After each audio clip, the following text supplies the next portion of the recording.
What is going on, everybody? Welcome back to the GGBL. Season 5 playoffs are here. One thing I have to do, I got to go through each team real quick, so I'm showing you guys this live. Got to go through teams like Washington to make sure that everything is set up the right way. They've got the right pitching matchups, because for most of these teams, they probably would likely go to a three-man rotation, and I just want to make sure that we get the most optimal pitching matchups for these teams. Again, in real life, not every team runs their postseason that way. I think it's optimal to do so. If your best pitchers are ready to go, throw them out there, right? Because you only get maybe one shot at a postseason berth in an appearance, right? So you're there. You might as well dance. You're there, right?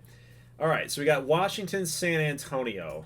I think everything's good here for Washington. Everything's looking pretty solid there. Looking at the statistics, I think that their first three guys here, Peterson, Finger, and Dixon, that's probably the best route for them to go. For Chicago, we've got Chacin, was 7-11, so he did not have a good win-loss record. I'm probably going to put Will Smith up top. Chacin probably your number 2 guy. Jackson and Yuli. So they might even be able to go to a 5-man rotation, but if Smith or Chacin are available, if let's say they get to the divisional series, you get it to a game 5, obviously, or even a game 4, I should say. Get it to a game 4, you're gonna want maybe your second best guy to go in that situation. So they're set. It's a little bit different here for Columbus because you do have guys like David Navoa. Did not pitch this season, so he was a September call-up that apparently last year, 22 games, that he did enough to where they called him up here on auto. They liked him, and they're going to go with him here. So I don't think I see him starting in any of these games, but we're gonna have to play some matchups here with Columbus when they get into a bind.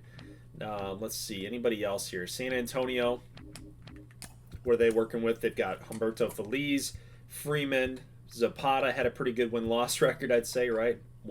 Doubled up the losses there, 14-7.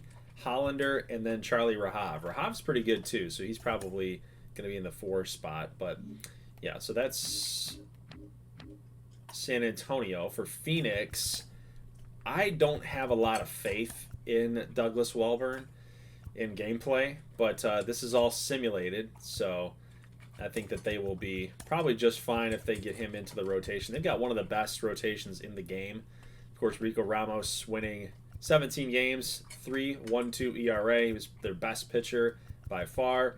I got no problems with them trying to extend that rotation out. Now for Atlanta against Richmond, this will be big for them. Who are they going to plug into the rotation spots there with the playoff games here? I'd probably go with a 3-man rotation. Strudwick, if you're really pressed, might try to get him into some matchups there, but you're only going to get 5 games in the divisional series, right? You got to win the wild card. Probably go to a 3-man rotation in the wild card. So I think that they're fine.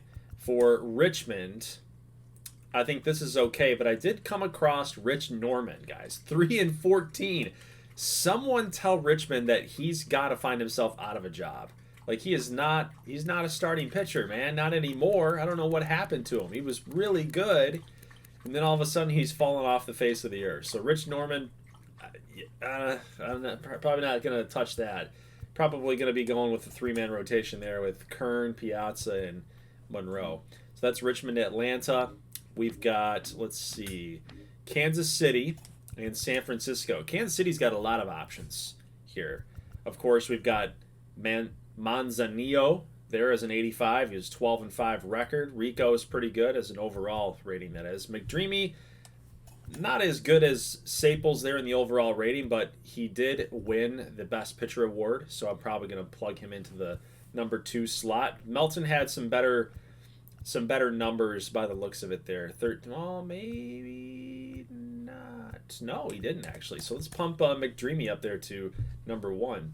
I was thinking like maybe the strikeouts to innings pitched, like Melton had him, but no, McDreamy's got that under control. So McDreamy will start game 1 we'll go. We'll go.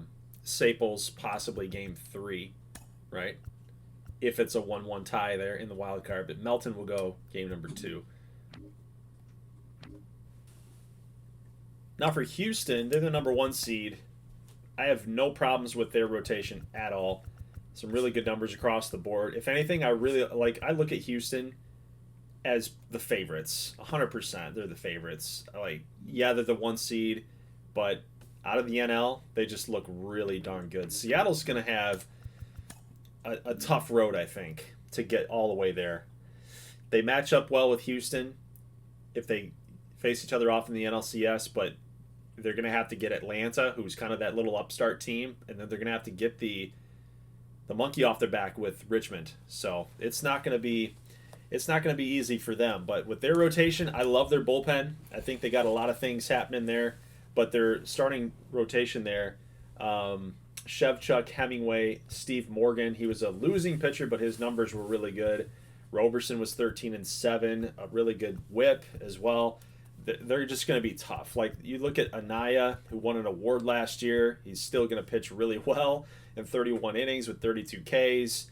Like, you just look everywhere across the way here for Seattle's pitching, and they're the real deal. Although I got to find out where their closer is. Who's their closer this year? Was it Terry Goff? No. Did they really call down their closer? Well, what happened with Seattle? Hold on a second. Darren Holt in AAA. 53 saves. That cannot happen here. We're going to add him to the playoff roster. And then we got to call down somebody. So probably Giuseppe. Probably Giuseppe Young. Okay, so I'm glad I checked that because, sometimes the CPU does some goofy stuff. So let's get Terry Goff out of the closer's role and put Darren Holt back in there. They're gonna in the playoffs. They're gonna put an 89 overall closer down in the minor leagues. It's crazy.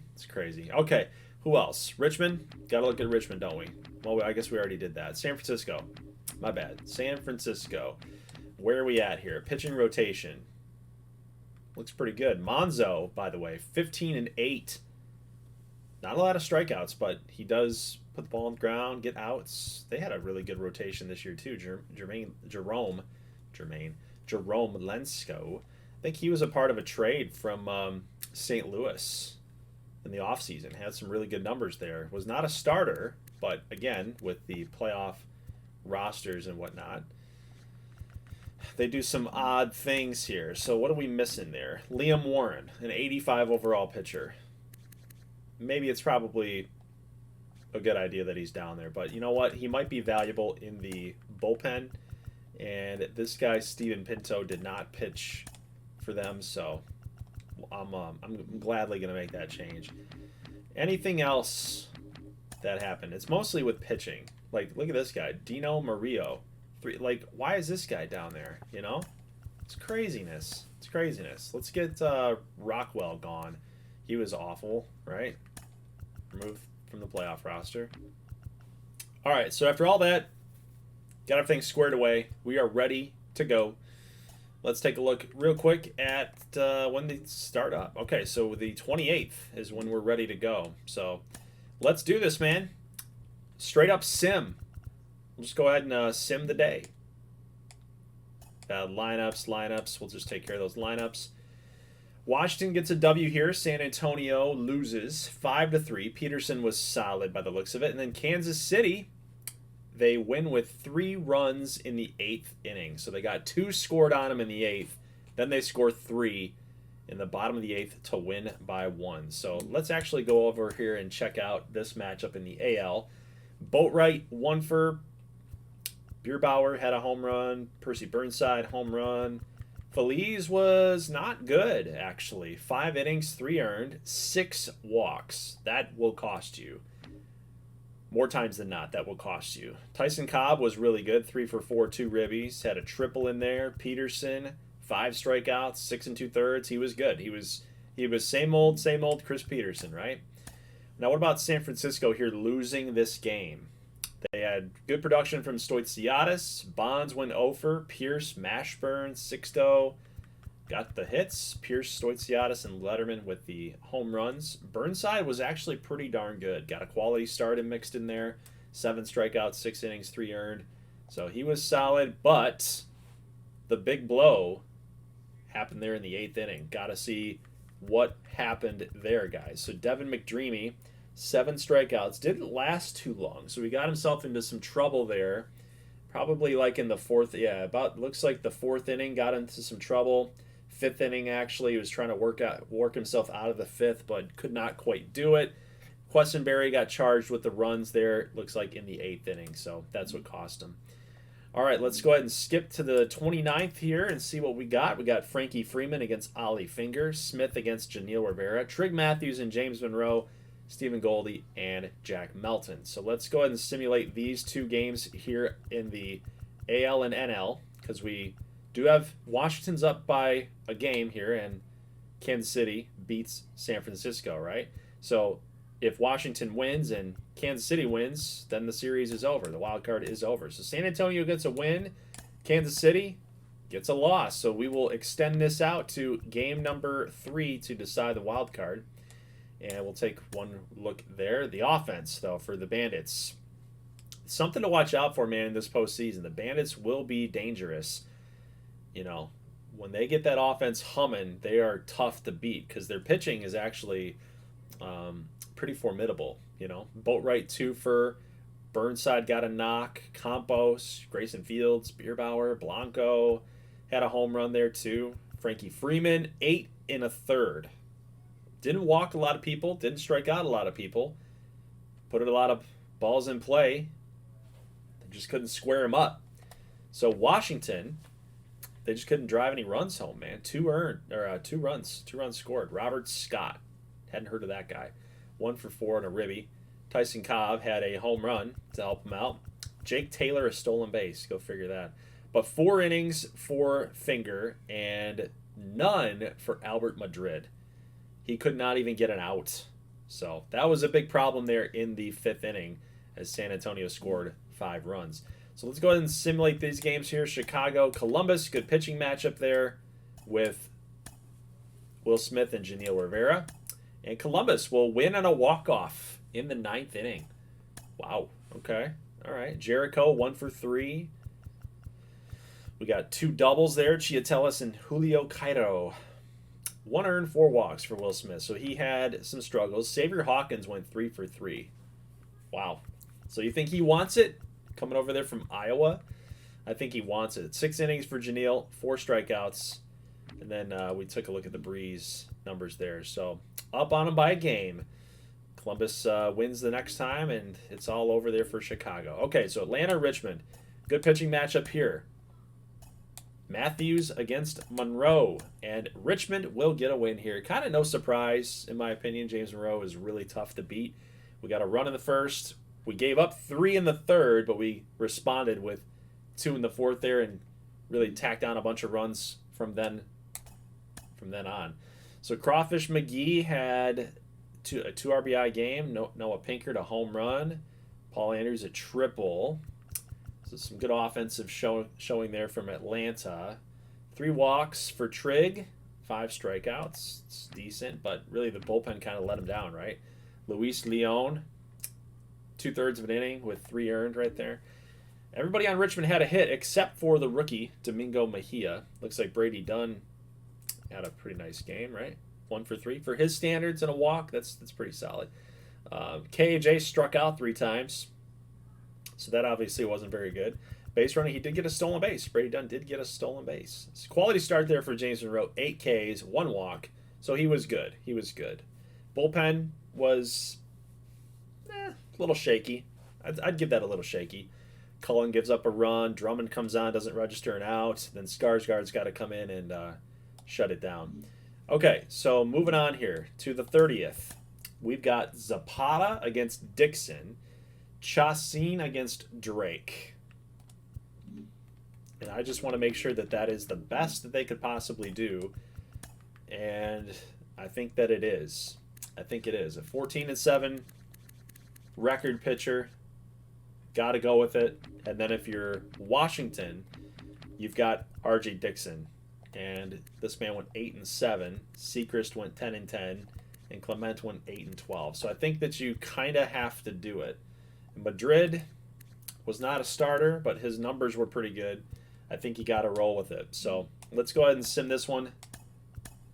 Sim this one up. This is for all the marbles. We'll see who advances to the divisional series. And the Bandits have done it. 11 hits, 6 runs. They scored 3. It took them a while to kind of get moving, but they scored 3 in the 5th, 3 in the 7th, and that was it. Washington did come back a little bit there in the bottom of the 8th, but it was just a little too late. Brody Boatwright, a home run, 2 RBIs. Kareem Pena had a home run as well. Burnside. So, man, it's just, they're going to be tough, man. They're going to be tough. The AL West, they always find ways to get these 83-79 type teams into the fold, into the picture. Think about that. You know what I think it's starting to become a realization for me? The AL West is just super competitive. They've got really good teams, but they beat up on each other. You know, a lot of your games are played against divisional opponents, right? So they beat up on each other. It gets the win-loss records pushed down a little bit. So they look like worse than they really are. Then they go out and they beat a team that's 8 games better than them in the Washington Swamp Monsters. I think that's probably what's happening with the AL West teams, because it's becoming a theme. AL West teams that sneak into the postseason, they get on these little runs and they finish the job. So Chacin, it's going to be interesting here. Do they want to go with Chacin in game number 2? I would say probably. I mean, yes, you have to. Chacin was 7-11, not a very good win-loss record, but the ERA was there, right? So I think you got to go with that. For Columbus, Bobby Drake is their next best pitcher, so I think that's in the clear. And I'm showing you guys this because I want to be transparent, so I'm just letting you know here. All right, so the Cardinals have won the series. 9-6 is the final score. So that really wasn't a contest, was it? Only a game separated Chicago and Columbus in the regular season, but the Cardinals get it done. And look at the first 4 innings for Chicago. 2 runs. So they started off hot. They started off early. Columbus responds in the bottom of the first, but then Chicago, like a run there in the second, a run there in the third, 2 runs in the fourth. They staked out to a 6-2 lead, and then they blew it from the 5th to the 8th. Crazy happenings there in the game. So Columbus, former season 3 champs, they get it done. Tom Bong got banged around, didn't he? Xavier Hawkins 1 for 5. Mario Mazza 4 for 5, and he hit another home run. Dude, Columbus, they're going to be dangerous yet again. Bobby Drake struggled, but Elrod came up and cleaned it up a little bit there. 9 hits in 3 2/3 innings. So Chicago really put the screws to him here. All right, Richmond has a chance to advance and eliminate Atlanta right here against Myhill and Piazza, and Atlanta gets the W. 8-7. They scored 2 runs in the 9th inning to take the lead. 8-6. Richmond scores in the bottom of the 9th, but they could not get it done. Crawfish McGee, a double, a triple. Pinkard with a home run with Madsen mixed in. Michael Aguero with a stolen base. Myhill gave up 5 earned runs through 4 innings, 4 walks. He was not very good, but the relief pitching did just enough to shut down that Richmond offense before it got any worse or out of hand. There, Addison went 2 for 3. He had a good game, had a home run. Holberman had a home run there as well. But Piazza 5 earned, so he's got to be better. 6 strikeouts, 6 innings. Got to be a little bit better. All right, San Francisco and Kansas City. This matchup is tied 1-1, and looking at what we've got going there, they've had no rest, so there really isn't any opportunity there for San Francisco to kind of put somebody else in, right? But Hendricks, he has not started. This is kind of a risk. Miles Hendricks, 3.82. Frank Monzo, he did start. I'm probably giving the ball to Frank Monzo. The 15-game winner, probably doing that. Hendricks, youngster. He's only 23 years old. His numbers were good this year, but I'm probably going to give the ball to Monzo. Now for Kansas City, we know what they've got going on, right? They've got Connor Saples on the mound. 12-10, really good numbers. Look at that now. 200 strikeouts, 207 strikeouts. Had a really good season this year, and attributes are climbing up there as well. Did not hit, actually. Oh, that's Gavin. That's Gavin. Right there. Yep, so Gavin Saples. I get these guys mixed up a little bit. So I really wanted to... He hit 30 home runs this year. Wow. For Connor Saples, he can hit a little bit. They got to kind of work him in to potentially being a two-way player, but, you know, that's down the road. So what do we got here going on again? We got Saples. We got Manzanillo, who is 12-5. Kind of a tough call, but I'm probably going with Saples. 93 overall pitcher. Let's see what they got. Let's finish off the 30th. Let's see who advances. It's the Grizzlies. The Grizzlies win. Frank Monzo does it again. Talbot 3 for 4. Mashburn had a home run there along with Willie Talbot. And Monzo was good, man. 3 strikeouts. He kept the ball in play. 8 hits, 6 2/3. Bullpen did a job. And GB Wallace went 0 for 4. This is a custom player. Daniel Lederman 2 for 4. Mikey Porter, Brolo, Saples, Vinskov, all of the custom guys. Even Mark Kelly, he's a custom guy. They could not figure out Frank Monzo. Saples was good too. You got to tip your hat to the young guy too. 6 innings, 3 earned. Nobody walked. It was a good day. It was a good day for those guys, but unfortunately, they could not quite clutch it up. So there's your matchup. San Francisco, Houston, San Antonio, Michigan, Columbus, and Phoenix. Those divisional rounds, those divisional series on the AL is going to be a lot of offense. I don't think that there's going to be any pitching in any of those games. Michigan's probably the favorite, right, of that bracket. Not just because they're the 1 seed, but just because they're just the more complete team out of anybody there. So if anybody in this bracket could shut down the Bandits' offense, it would be Michigan. So San Antonio, they got their work cut out for them, but their offense can play. If they're able to advance, they're still going to have a tough matchup between Columbus and Phoenix. Those two teams are one of the best teams on that side, you know. Really, I mean, you look at it, San Antonio's kind of the team that's kind of, you know, out of the 4 teams, they're kind of the redheaded stepchild, you know. It's Michigan, Columbus, and Phoenix. Like, those are really top dogs in the American League Divisional Series. But yeah, we'll see what happens. But I think you got to go with Darren Kern, 10-9, 4.25 ERA.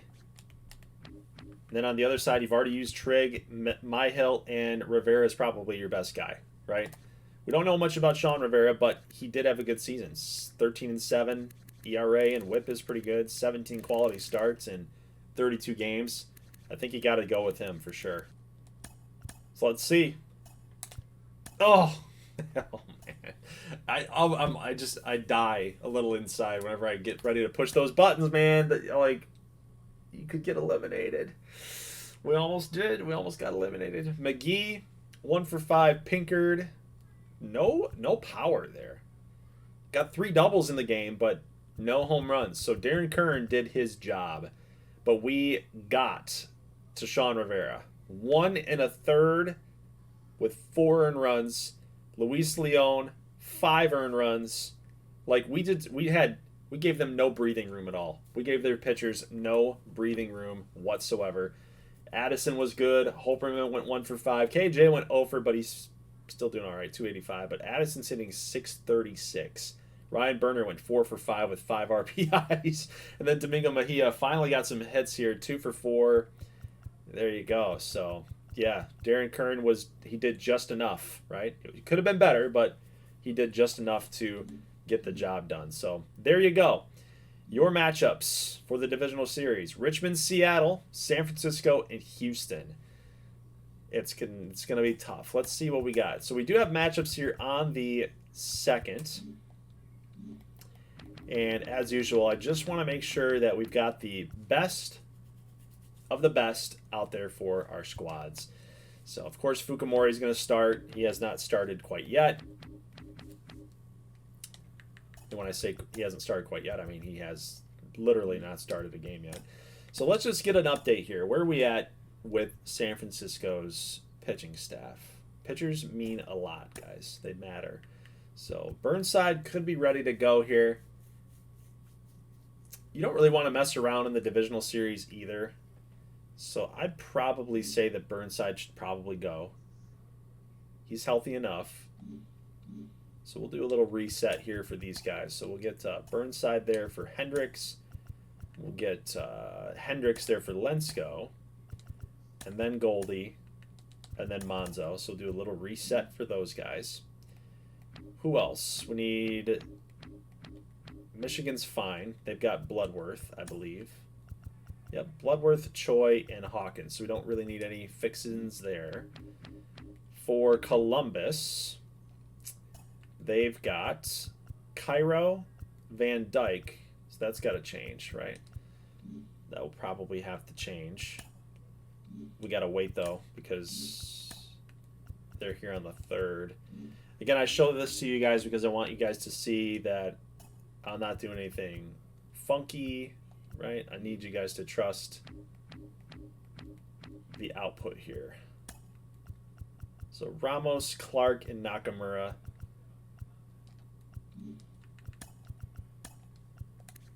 Clark went 8 and 14. Nakamura went 12 and 7. Probably flip those guys. Anybody else? Seattle. We have to check Seattle.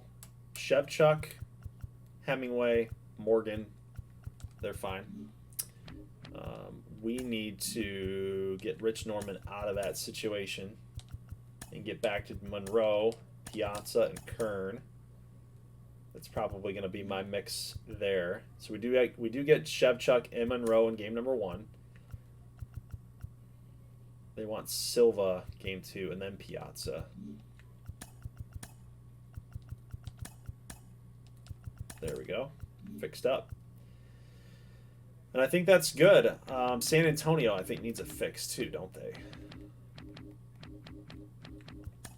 Because they had Rahav. But we're gonna have to wait on them.